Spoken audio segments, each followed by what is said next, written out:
Хүүхдийн бэлэг авьяас аль талдаа байна гэдэг эцэг эхчүүд эсвэл багш нар юм уу тэр урлагийн чиглэлээр явах гэж байгаа хүмүүсүүдийн тэр аль талд нь авьяас бэлэг нь байна гэдгийг маш сайн зөв нүдтэйгээр олж харах хэрэгтэй.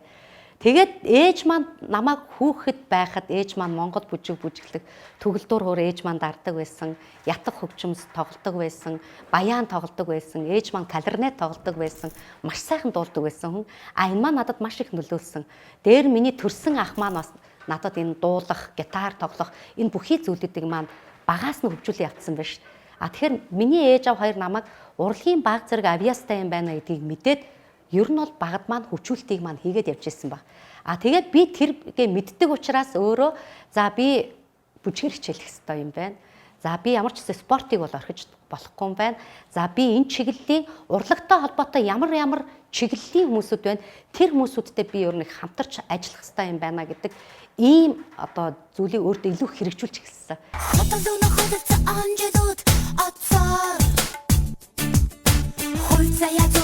Яжигээ төрөлцөө Харцаагаас үлдэх нарны хэн амьдралд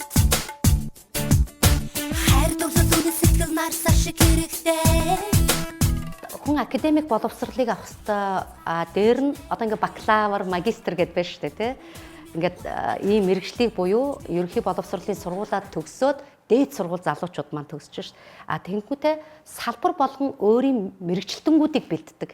Үүнтэй адил урлаг бас өөрийнхөө салбарын мэргэжилтэнгүүдийг бэлдэж байна. За тухайн үед 1986 онд би Болгарын урлагийн дээд сургуульд очиж сурч ирсэн. Ингээ урлагийн дээд сургуульд очиж сурахад надаас юу шаардж ирсэн гэдэг. Тэгэхээр нэгдүгээр та нот буюу нотны мэдлэгтэй юу. За хоёрдугаар би болгар хэл байхгүйсэн учраас хэлээ сураад дараа нь би жилийн хугацаатай нот сурах бэлтгэл ангид сурч ирсэн. Тэгэхээр бид нэг 7 нотоос хамааралтай байгаад байгаач бүх юм 7 тэмдэгт гэдэг зүйлээс энэ хөгжмийн урлаг буюу хөгжим хамааралтай байгаад байна. Тэгэхээр бүх юмны оргил өөрөө хөгжим байгаад байгаач аялгау байхгүй бол бид нар 7 нотын тэмдэгтийг бид нар мэдэхгүй бол яаж дуугаад болох вэ? Тийм учраас заавал намайг хөгжмийн суур одоо анх шатны мэдгэдэггүйнийг авах хэрэгтэй гэдэг ингээд намайг сургаж байсан. Тэр үеийн дуучид бол хөгжмийн нотыг мэддэг тийм сургууль бид нар сурдаггүй байлаа. 85 онд бид нар шууд шалгуулаад жоохон авьяастай энэ хүүхд жоохон дуулах авьяастай юм байна гэж Болгарын дээд сургуульд намайг явуулчихж байгаа байхгүй. Намайг очдог жил миний сургууль дунд сургууль байсан. Эстрадын сургууль. Тэгээ яг намайг шалгалтаа өгөөд хэлний курсээ төгссөний дараа Болгарын эстрадын гэдэг тодтголтой явжсэн дуулаачийн дээд сургууль болж ирсэн л та. Тэгээ тэнд ямар шаардлагыг тавьдаг байсан гэхээр та нот мэддэг байх хэвээр, төгөлдөр хур тоглодог байх хэвээр. За тэгээд дээр нь та заавал одоо Жорж Гершвины тэр дуунуудаас заавал та дуулж сурах хэрэгтэй гэсэн юм шаардлагыг тавьчихсан. Ингээд бидний уран бүтээлийн програм бол тухайн үеийн дэлхийн одоо рок поп буюу дэлхийн тэр түүхтэй холбоотойгоор гарчсан рок поп урлаг өөрөө яаж үүсч хөгжсөнтэйгээр гарч ирснээр тэр дэлхийн урлагийн рок поп урлагийн түүхийг судлуулж биднээр тэр түүхийн улбаанд гарч ирсэн цаг үедээ тисэж үлдсэн тэр дуунуудыг бид нарт зааж өгч сургадаг байсан. Тэгээ би юу гэж хэлэх чинь гэхээр академик боловсрол гэдэг бол зөвхөн авьяастар тулгуурлагдгүй.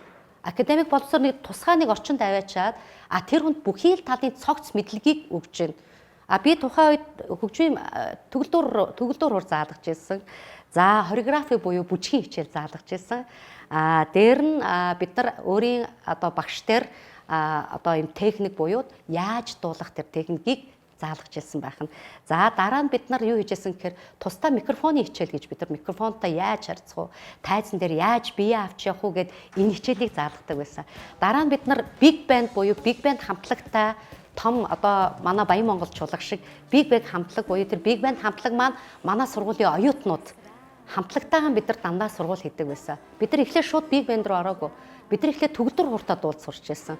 Төгөлдөр хууртаа та эхэлж дуулж сурч өөрийгөө сонсож, өөрийгөө мэдэрч, өөрийнхөө тэр одоо үгээ яаж үзэгчдэд төрөх үү, яаж тэр дууг одоо зөв амьсгалаар дуулах уу гэдэг тэр бүхий л техникийн, тэр бүхий л одоо тэр вокал, тэр педагогийн юмыг сурж агаад бид нар төгөлдөр хураасаа дамжаад бид нар хөнгөн хөгжим буюу одоо бөмбөр, бас, гитар, даралдад хөгжим гээд цөөн хөнгөн хөгжмийн бүрэлдэхүүнтэй дараа нь дуугаа дуулдаг болсон. Дараа нь биг бэндтэй дуулдаг болсон. Биг бэндээсээ бид нар тоглолтондоо өөрсдийнхөө сонголтоор оркестр, биг бэнд хоёрыг хослуулах уу гэдгээрээ бид нар одоо сонголтоороо өөрсдийнхөө хөгжмийнхаа одоо сонгосон дуунаасаа шалтгаалаад репертуараа яаж хийх вэ гэдгээс шалтгаалаад тэр одоо шалгалтандаа багшийнхаа тусламжтайгаар одоо доктор, профессорын тусламжтайгаар дуугаа сонгож авч дуулдаг.